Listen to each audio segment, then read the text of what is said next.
허무하지 않은 소망 이런 제목으로 우리 시편 39편 1절에서 13절까지 말씀을 함께 묵상하겠습니다. 오늘 시편의 시인은 아주 심각하고 곤란한 상황에 놓여 있었습니다. 얼마나 심각했는지 시인이 13절처럼 말을 하는데요.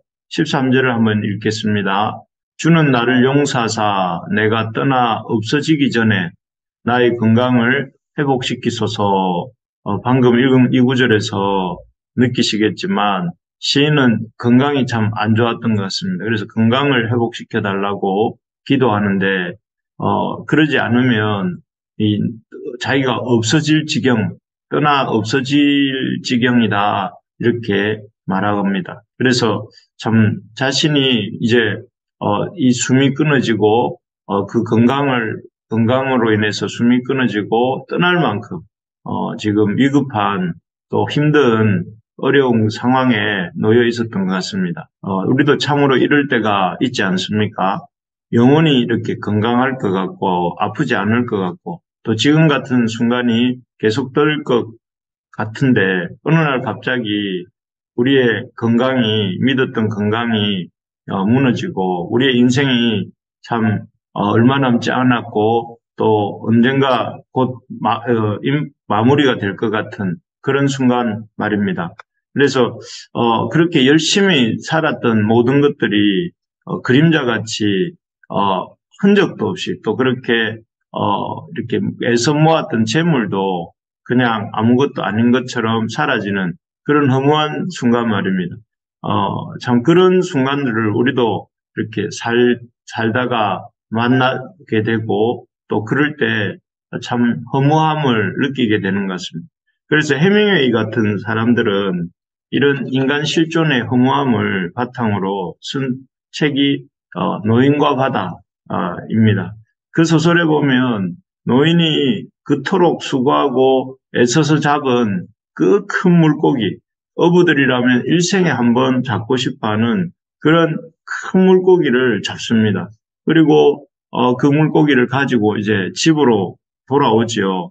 돌아오는 동안에 다른 물고기떼, 상어떼가 그 노인이 잡은 물고기를 다 뜯어 먹어버리죠. 뜯어 먹어버리고 노인에게는 도착했을 때 상어 그 고기의 뼈다귀 외에는 아무것도 남지 않습니다.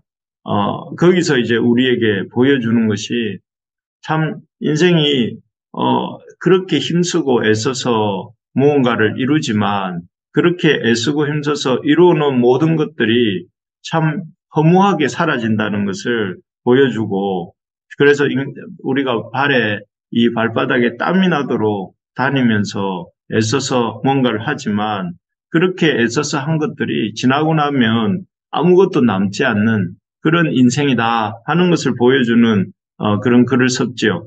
참 그렇습니다. 삶이라는 것이 우리가 애써 살고 또 애써서 뭔가를 하지만 남는 것이 없을 때가 많구나 하는 것을 우리에게 깨닫게 해줄 때가 많은 것 같습니다. 그래서 본문의 시인도 5절처럼 이렇게 말을 합니다. 5절에 보면 주께서 나의 날을 한 뼘 길이만큼 되게 하심에 나의 일생이 주 앞에 없는 것 같사오니 분명히 있는데 없는 것 같다 하는 것이 시인의 고백입니다. 그리고 이렇게 합니다. 사람은 그가 든든히 서 있을 때에도 진실로 모두가 허사뿐이다. 우리는 든든히 서 있는 것 같고 또 잘하고 있는 것 같은데도 이렇게 가만히 들여다보면 모든 것이 허사뿐이다 이렇게 말합니다. 참 그러면서 또 그 앞에서는 나의 날이 한 뼘 길이만큼 된다. 한 뼘 생각해 보면 길어봐야 10cm도 안 되는 그런 어떤 정도밖에 안 된다. 참 그렇습니다. 그래서 어쨌든 이렇게 인생이라는 것이 참 허망하고 헛되고 또 허무한 것이구나 하는 것들을 우리가 우리 자신도 또 어떤 이 시인의 기자도 또 문학가들도 느끼고 있는 것 같습니다. 하지만 시인은 이런 인생의 허망함의 경험을 통해서 우리의 인생에 참으로 허망하지 않고 가치 있는 것이 무엇인가 하는 것들을 생각하게 하는데 그런 허망하지 않고 가치 있는 것을 시인은 이렇게 자신의 경험을 통해서 우리에게 소개합니다. 그래서 오늘 이 시편 39편을 통해서 시인은 우리 인생에서 참으로 허망하지 않고 가치 있고 또 소망이 되는 것이 무엇인지 얘기를 하는데요. 우리 7절을 같이 한번 읽어보겠습니다. 주여 이제 내가 무엇을 바라리요? 나의 소망은 주께 있나이다. 여기 보니까 시인이 소망이라는 단어를 써요. 소망이라는 단어를 어디에다가 쓰느냐면 주님께 있다. 이렇게 말을 합니다.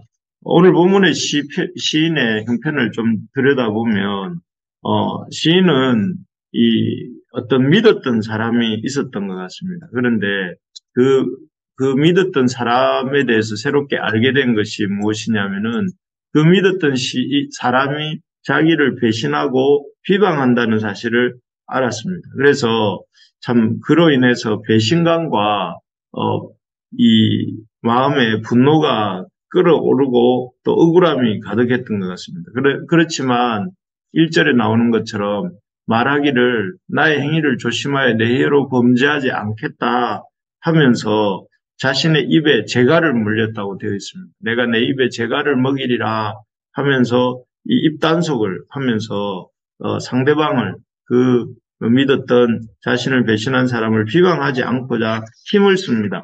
하지만 2절에 보면 그가 잠잠하여 선한 말도 하지 아니하니 그래서 참습니다. 참고 악한 말은커녕 선한 말도 이렇게 조심해서 하려고 합니다. 그렇지만 그렇게 할수록 시인의 마음에는 근심이 더 심하고 3절에 보면 마음속이 뜨거워졌고 그리고 작은 소리로 엎조릴 때에도 불이 붙은 것처럼 이렇게 속에서 이 열불이 난 것 같습니다. 그래서 이 문제를 들고 이제 4절부터 이제 시인이 하나님께 이 문제를 들고 나아가서 이제 기도하기 하지요. 그렇게 기도하는 중에 시인은 이렇게 깨닫게 되는 게 있습니다. 한참을 그렇게 기도하다 보니까 자기를 비방하고 배신한 그 사람을 위해서 기도하다 보니까 또 그런 기도하는 자기 자신을 보게 되죠. 그래서 여호와의 나의 종말과 연한이 언제인지 알게 하사 내가 나의 연약함을 알게 하소서 하면서 아까 우리가 읽었던 그 구절에 나오는 것처럼 자기가 참 연약한 존재구나 하는 것을 깨닫게 되고 자기도 누군가를 용서하려고 하지만 용서할 수 없고 참으려고 하지만 참아낼 수 없는 그런 연약한 존재고 또 허망한 존재구나 하는 것을 깨달으면서 참 나를 배반한 자나 또 그 배반한 자를 참고자 애쓰지만 참지 못하는 자기 자신이나 하는 존재들을 보면서 시인이 이렇게 고백하는 말이 이렇게 우리가 아까 읽었던 7절에 나오는 주여 이제 내가 무엇을 바라리요 나의 소망은 주께 있나이다 하면서 하나님만이 이런 모든 인간관계의 문제를 이렇게 넘어서서 의지할 소망이 되시는 분이시다 하는 것들을 깨닫게 된다는 거죠. 그래서 참 자신에게 어떤 죄를 짓는 자나 또 자신에게 죄를 지은 자를 용서할 힘이나 그런 것들이 자신에게 없고 오직 그런 것들을 할 수 있는 분은 우리 주님밖에 없으시구나 하는 것을 깨달으면서 주여 내가 무엇을 바라리요 나의 소망은 주께 있습니다 라고 이렇게 고백하는 것입니다. 사실 우리도 이런 시인처럼 허무함을 깨달을 때가 많지 않습니까? 우리가 거룩하게 살고자 결심을 합니다. 매월 초가 되면 거룩하게 살고자 결심을 하고 매주 첫날이 되면 또 매일 아침이 되면 그렇게 결심을 하고 하루를 시작합니다. 한 달을 시작합니다. 하지만 얼마 가지 못해서 죄를 짓고 또 참 말씀이 아니라 내 정욕대로 이렇게 살고 있는 우리 자신을 볼 때 참 우리가 허망합니다.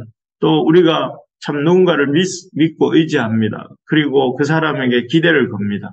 하지만 또 그 사람들이 얼마 지나지 않아서 우리의 마음을 아프게 하고 또 우리를 참 배신하고 또 그럴 때 우리의 마음이 또 한없이 참, 허망해지고 또 속상합니다. 그러면서 우리가 이렇게 깨닫게 되는 것도, 우리 자신이 깨닫게 되는 것은, 우리가 참 의지해야 될 대상은 우리의 공경으로부터 건져실 수 있는 분은 다른 어떤 사람이 아니라 우리의 하나님이시구나, 주께 소망이 있구나 하는 고백을 하게 되지 않습니까? 사람은 누구든 또 의지의 대상이 아니라 우리가 참으로 의지해야 될 대상은 또 우리를 죄에서 건지실 수 있는 분은 하나님 분이시구나 하는 것을 우리가 깨닫게 된다 하는 것이죠. 그렇습니다.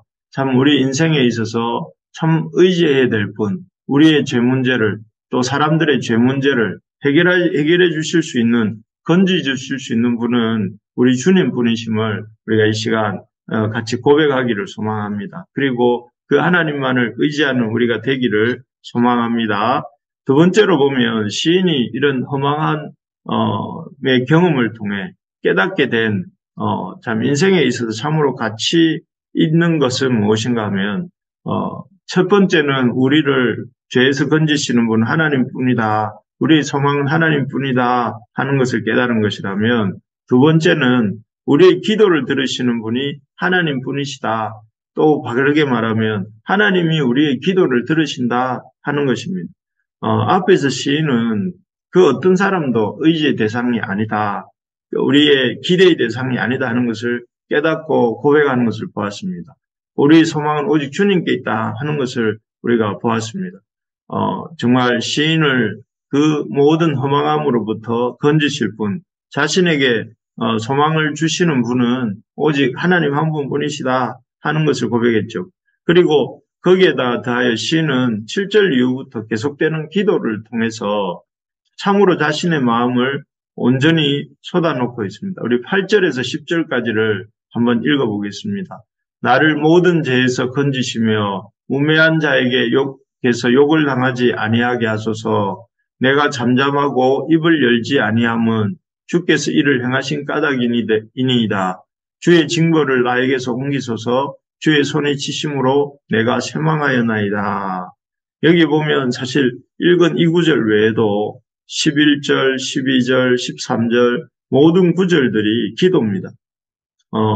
시인이 여기서 보면 그야말로 모든 것을 있는 그대로 드러냅니다. 우매한 자에게서 욕을 당하지 않게 해달라고 8절에 말을 하고 있고, 또 9절에 보면 10절에 보면 주의 징벌을 나에게서 옮겨달라고 기도하고 있고, 또 참 12절에 보면 여호와여 나의 기도를 들으시고 나의 부르짖음에 귀를 기울여 달라고 기도하고 있고, 자기가 눈물을 흘릴 때 잠잠하지 말아 달라고 기도하면서, 그리고 13절에 보면 나를 회복시켜 달라고 이렇게 기도하고 있는 모습을 볼 수가 있습니다. 참 이런 기도문을 읽으면서 우리가 느끼게 되는 것은 참 하나님이 우리의 기도를 들으시고 또 우리가 기도할 때에 그 기도의 소리를 이렇게 싫어하지 않으시는 분이시다 하는 것을 깨닫게 되는 것입니다. 참 그렇습니다. 우리의 기도를 들으시는 분이 계시고 기도에 응답하시는 분이 계시다 하는 것이 얼마나 놀라운 일입니까?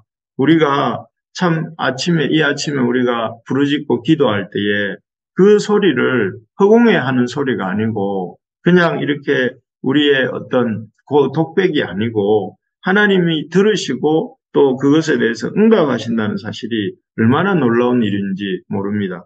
우리가 이 아침에 참 이렇게 기도할 때에 우리의 기도를 들으시고 시인의 기도를 들으시고 응답하셨던 것처럼 우리의 기도를 들으시고 응답하신다는 사실을 믿고 믿음으로 그가 주께 나아가는 자는 그가 계신 것과 자기를 찾는 이들에게 상 주시는 이심을 믿고 우리가 기도하는 이 아침이 되기를 간절히 소망합니다.